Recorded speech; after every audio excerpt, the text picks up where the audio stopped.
अस्सलाम वालेकुम friends, welcome to my YouTube channel. आज मैं आपके लिए जो वीडियो लेके आई हूँ उसमें मैं आपको बताऊँगी कि आपकी वीओ की जो फाइनल टर्म फाइनल रिज़ल्ट की जो कैलकुलेशन होती है वो कैसी होती है, ठीक है। उसका तरीका क्या है, उसका मेथड क्या है। और एक और बात, इंटरेस्टिंग बात यह है कि ये जो रिज़ल्ट है अभी आपका आया नहीं, ठीक है, बट आप रिज़ल्ट से पहले खुद देख सकते हैं कि आपको किसी सब्जेक्ट में कितने परसेंट मार्क्स जो हैं चाहिए पास होने के लिए, ठीक है। और अगर आपको लगता है कि आपका कोई पेपर था, कोई सब्जेक्ट ऐसा था जिसमें आपका बिल्कुल भी अच्छा नहीं था, आपने ठीक है अपना पेपर सॉल्व किया, तो आपको लगता है कि आपके उसमें बहुत कम मार्क्स आएंगे, लाइक 10 या 12 मार्क्स आएंगे, ठीक है। तो आप खुद ये रिज़ल्ट आने से पहले खुद ये चेक कर सकते हैं कि आया आप 12 या 10 मार्क्स लेके उस सब्जेक्ट में पास हो सकते हैं या नहीं, ठीक है। तो यही मेथड आज आपको मैं बताऊंगी। तो हम देख लेते हैं वो मेथड जो आपकी व्यू फाइनल कैलकुलेशन है, ठीक है। मार्क्स आपके कैसे किसी भी सब्जेक्ट के कैलकुलेट होते हैं रिज़ल्ट के लिए। तो सबसे पहले मैं आपको बता देती हूँ कि यहाँ पे मैंने एक टेबल बनाया है। टेबल मैंने पहले ही बना लिया था ताकि वीडियो जो है वो ज़्यादा लेंथी ना हो जाए, टेबल बनाते हुए ज़्यादा टाइम लगता था, ठीक है। इसलिए मैंने पहले से ही उसको थोड़ा बहुत प्रिपेयर कर लिया है।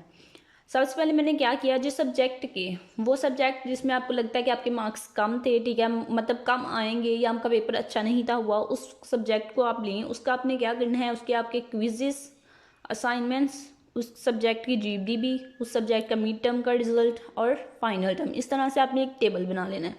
टेबल बना के आपने क्या करना है कि आपकी क्विजेज आपने देखना है कि आपके उस सब्जेक्ट के कितने क्विजेज थे इस सेमेस्टर के दौरान, ठीक है।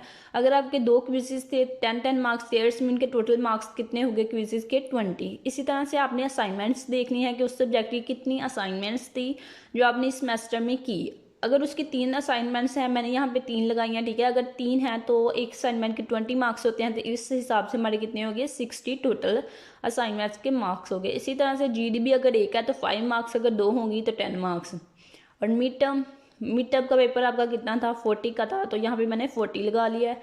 उसके बाद हमारा 80 मैंने यहाँ पे लगाया फाइनल टर्म का, ठीक है। 40-60 जितना भी आपका था आप उतना लगा सकते हैं।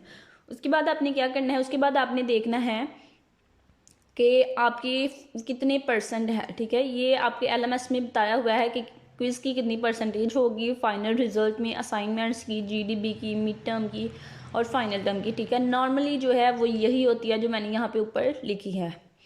और 5% क्विज असाइनमेंट की 10, जीडीबी की 5% होती है और मिड टर्म की 30% और फाइनल टर्म जो है वो आपकी 50% उसकी परसेंटेज जो है वो फाइनल टर्म के रिजल्ट में इंक्लूड होती है। तो अब मैं आपको बताती हूँ कि आपने चेक कैसे करना है।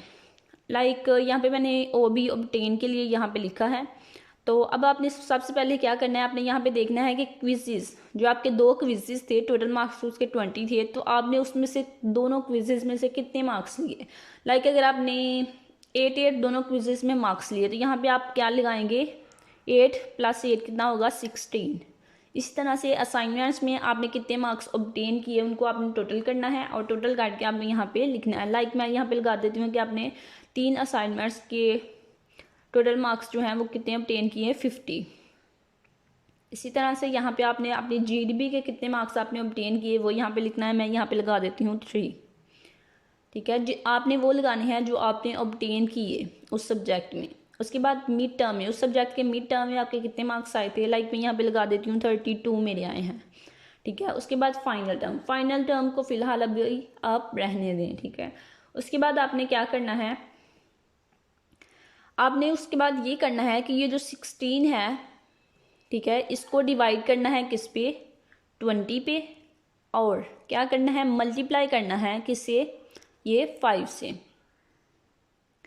तो आपके पास यहाँ पे एक आंसर आएगा, वो आपने यहाँ पे लिखना है। लाइक मैं अभी आपको करके बता देती हूँ कि अगर मैं ये जो मैंने लिखा है 16 और 20, इसको अगर मैं सॉल्व करके यहाँ पे लिखूँ, 16 को डिवाइड करना है किस पे, टोटल 20 पे, और जो आंसर आएगा उसको मल्टीप्लाई करना है किसके, ये ऊपर जो 5% है 5 से।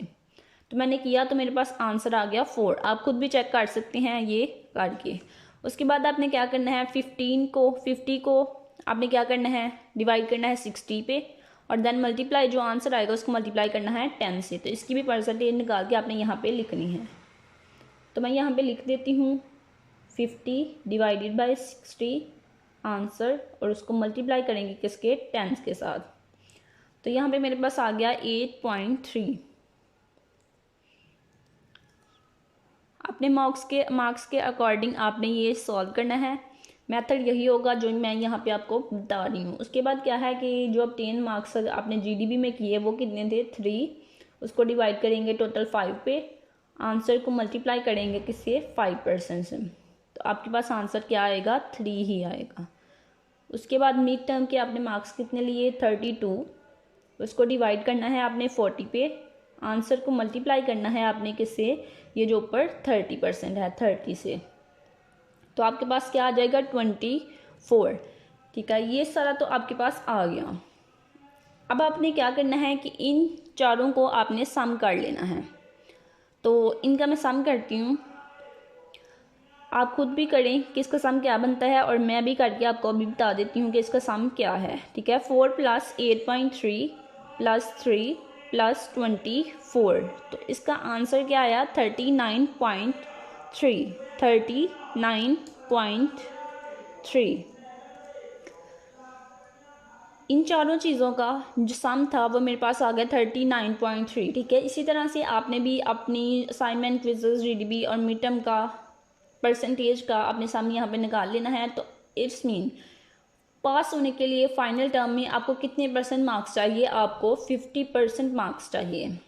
फाइनल टर्म रिजल्ट में पास होने के लिए आपको 50% मार्क्स चाहिए, तो वो आपके 50% मार्क्स अब मैं आपको बताती हूँ कैसे बन रहे हैं।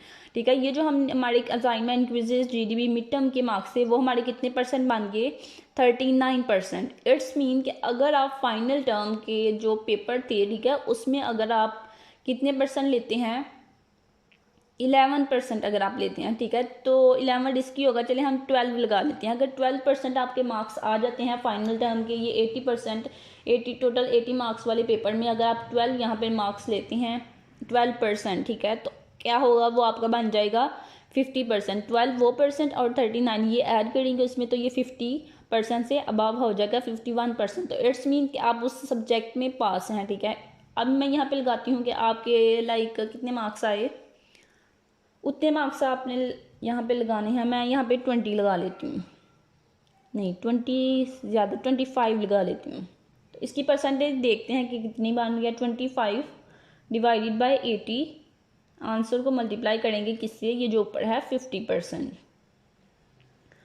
तो ये हमारे पास बन रही है कितनी, 15%। इट्स मीन कि ये देखें 39% में जब हम 15 ऐड करेंगे तो ये 50% से अबव है। इट्स मीन कि अगर आप 25 लेते हैं तो ईजिली आप पास हो जाएंगे इस सब्जेक्ट में। अगर मैं यहाँ पे थोड़ा कम करके आपको 12% के ही मार्क्स बता देती हूँ, तो यहाँ पे अगर मैं लगाती हूँ 20 के हम चेक कर लेते हैं कि अगर आपके 20 मार्क्स आते हैं तो ना आपके कितनी % बन रही है। अगेन उसी तरह से 20 को आप डिवाइड करेंगे 80 पे, आंसर को मल्टीप्लाई करेंगे आप 50 पे, आपके पास कितना आ रहा है 12.5। इट्स मीन कि अगर आप 80 मार्क्स के पेपर में, फाइनल टर्म का जो पेपर था, अगर आप उसमें 20 मार्क्स भी लेते हैं तो भी आप पास हो जाएंगे। पास ये आपको कैसे पता चला, इससे। ठीक है, आपने तमाम चीज़ों की परसेंटेज जो थी वो उसका साम निकाला, साम निकाल के आपके पास कितना आया 39%। तो आपको पास होने के लिए फाइनल टर्म के रिजल्ट में टोटल कितनी % चाहिए, 50%। तो कितनी % कम है 39 से, 11%। इट्स मीन कि अगर आपके फाइनल टर्म के पेपर में 11% या उससे अबव के % के मार्क्स आ जाते हैं तो क्या होगा, वो आपकी 50% बन जाएगी इसको इसमें ऐड करके। ठीक है, तो अगर उस सब्जेक्ट में आप 50% मार्क्स हैं तो इट्स मीन कि आप इस सब्जेक्ट में पास हैं। तो उम्मीद है कि आपको समझ आ गई होगी, और जिस पेपर में आपको लगता है, जिस सब्जेक्ट में आपको लगता है कि आपके पेपर जो था आपका वो अच्छा नहीं हुआ, ठीक है, उसमें मार्क्स आपके कम आएंगे, तो इसी तरह से आप उसमें चेक कर सकते हैं कि आपको कितने मार्क्स जो हैं वो लगते हैं, और अगर इतने मार्क्स आपके आ जाते हैं उस पेपर में तो आप पास होंगे या फेल होंगे, ये आप पहले से खुद ही चेक कर सकते हैं। तो उम्मीद है आपको ये मेथड समझ आ गया होगा, और इस तरह से आप रिजल्ट आने से पहले खुद देख सकते हैं कि आप उस सब्जेक्ट में पास हैं या नहीं। ठीक है, तो उम्मीद है अच्छी लगी होगी आपको वीडियो। मज़ीद चैनल को सब्सक्राइब कर दें और वीडियो को लाइक कीजिएगा और अपने फ्रेंड्स के साथ मज़ीद शेयर कीजिएगा ताकि वो भी चेक कर सकें कि वो पास हैं या फेल।